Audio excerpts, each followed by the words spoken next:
Good morning student. हम लोग पढ़ रहे थे मानव जनन अंग के बारे में पढ़ रहे थे। आज हम लोग पढ़ेंगे नर जनन अंग के बारे में। आपको पता है नर जनन अंग तथा मानव में मादा जनन अंग पाए जाते हैं, तो हम लोग पढ़ेंगे नर जनन अंग पढ़ेंगे, ठीक है। क्योंकि हम लोग पुरुषों को प्राथमिकता पहले देते हैं। वो बात अलग है कि समाज में महिलाओं को प्राथमिकता पहले दी जाती है, तो हम लोग नर को पहले प्राथमिकता देंगे और हम लोग नर जनन अंग के बारे में पढ़ेंगे। तो बच्चों, हमारे शरीर में एक प्रमुख जनन अंग होता है जिसे हम लोग टेस्टिस कहते हैं, ठीक है। हमारे शरीर में एक प्रमुख जनन अंग होता है जिसे हम लोग क्या कहते हैं, टेस्टिस बोलते हैं या वृषण बोलते हैं। ये क्या होता है, ये नर का प्राथमिक लैंगिक अंग होता है। और कुछ इसमें सहायक जो जनन अंग है, जैसे सहायक द्वितीयक लैंगिक अंग, जैसे शुक्रवाहिका है, अधिवृषण है, शुक्रवाहिनी है, और इसी प्रकार कुछ सहायक ग्रंथियां होती हैं जिससे कि हार्मोन स्रावित होता है। और इसके जो पहले वाले लेक्चर थे उसमें आप लोगों ने टेस्टिस के बारे में पढ़ा था, उसकी बाह्य संरचना के बारे में आपने पढ़ा था, और आपने जाना था कि टेस्टिस जो होती हैं वो अंडाकार गुलाबी संरचना होती है, जिसकी आप लोगों ने लंबाई, चौड़ाई, मोटाई, ये सब चीजें हैं हमने आपको बताई थी।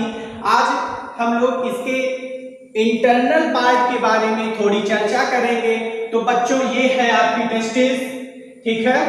आप ये जो इसकी बाह्य लेयर होती है, इसको हम लोग स्क्रोटम बोलते हैं या वृषण कोश बोलते हैं।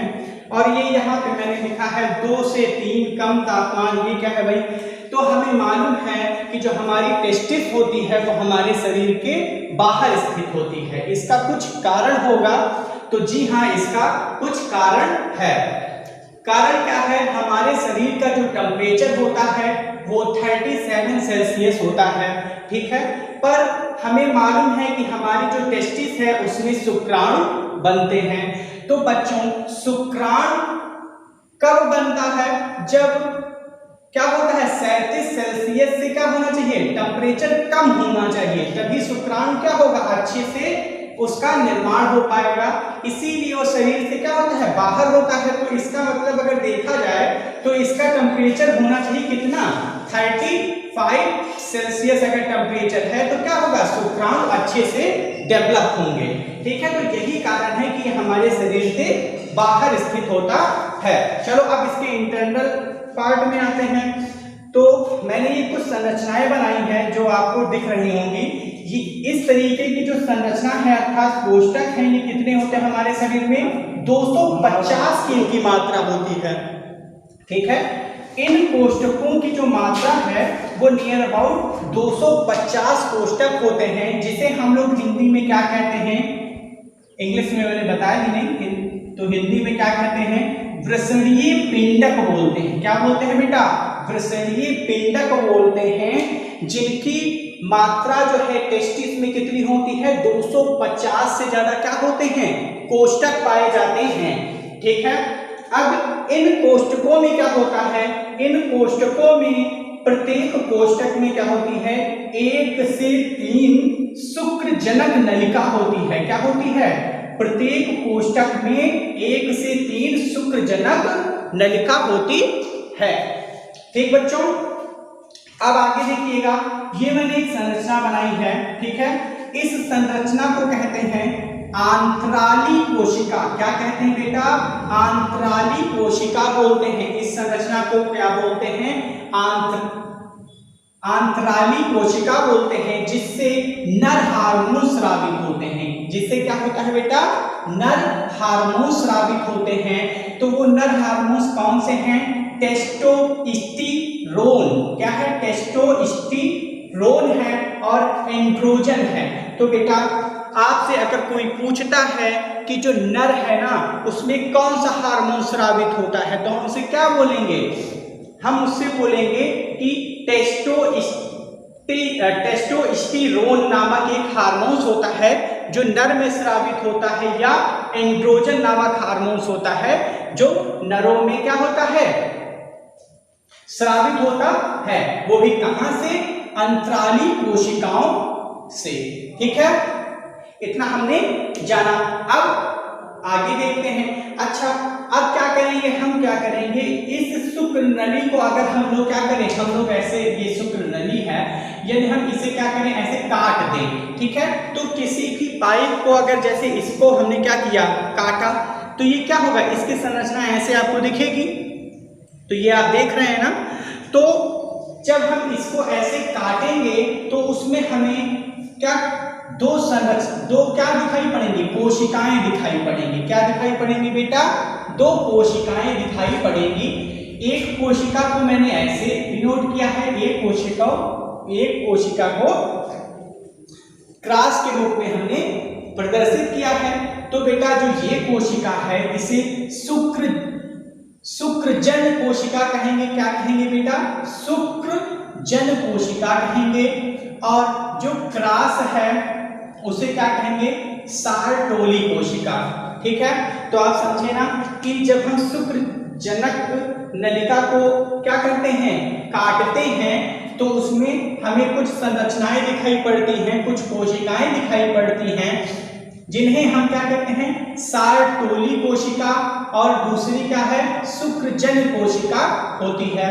अब बेटा शुक्रजन कोशिका में क्या होता है? तो शुक्रजन कोशिका का कार्य होता है नर युग्मकों के निर्माण में सहायक होती है। क्या होती हैं? शुक्रजन कोशिका क्या करेंगी? ये नर युग्मक का निर्माण करेगी ना। शुक्रजन कोशिका क्या करेगी? शुक्रजन कोशिका क्या करेगी? नर युग्मक का निर्माण करेगी।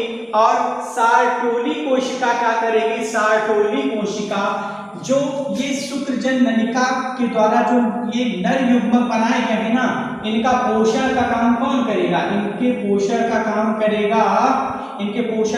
कौन करेगा? सारटोली कोशिका करेगी। कौन करेगी? सारटोली कोशिका करेगी।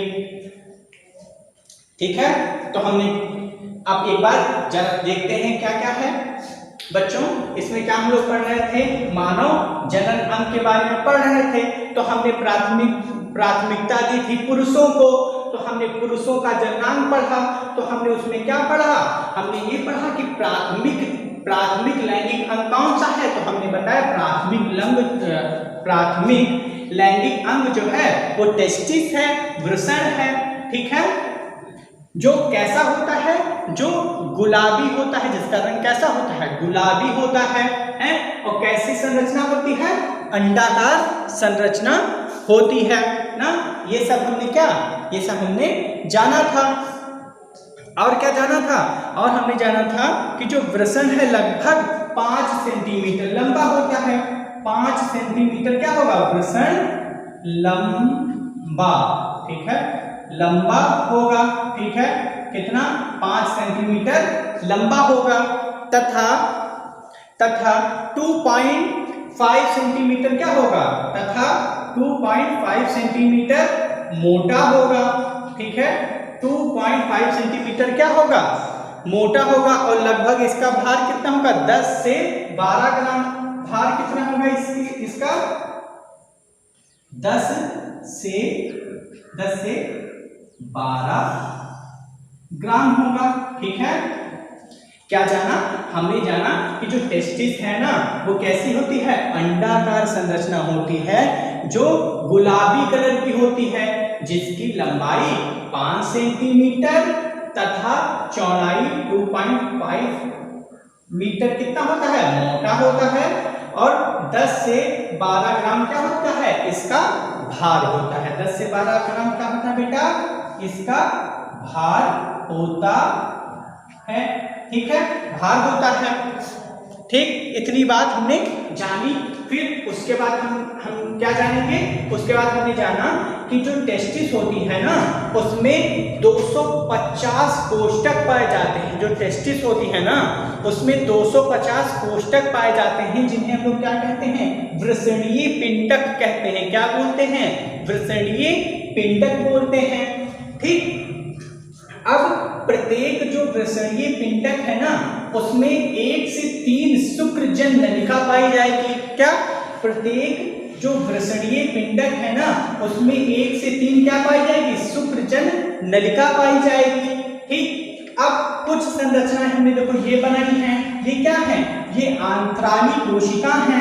ठीक, जिसमें क्या होता है, नर हार्मोन स्रावित होता है, जिसे हम लोग क्या बोलते हैं, टेस्टोस्टेरोन बोलते हैं, टेस्टोस्टेरोन बोलते हैं और एंड्रोजन बोलते हैं। तो अगर कोई पूछे नर में कौन सा हार्मोन स्रावित होता है, तो हम उसे फट से ये बता देंगे। अब हमने क्या किया, अब हम आगे देखेंगे। हमने क्या किया, ये जो शुक्र नली थी ना, इसको ऐसे बनाया और इसको काट दिया। काटने के बाद हमने देखा ये संरचना। तो इस संरचना को जब हमने देखा तो हमें 2 प्रकार की कोशिकाएं दिखाई पड़ी। ठीक, तो पहली जो कोशिका थी वो सार्टोली कोशिका कहलाई और जो दूसरी थी वो शुक्रजन कोशिका कहलाई। अब शुक्रजन कोशिका का काम क्या है, ये क्यों हम लोगों ने देखा, इतनी मेहनत की उसे काटा। तो शुक्रजन कोशिका को जब हमने इसका अध्ययन किया तो हमने इसमें देखा कि इसमें क्या होता है, नर युग्मकों का निर्माण होता है।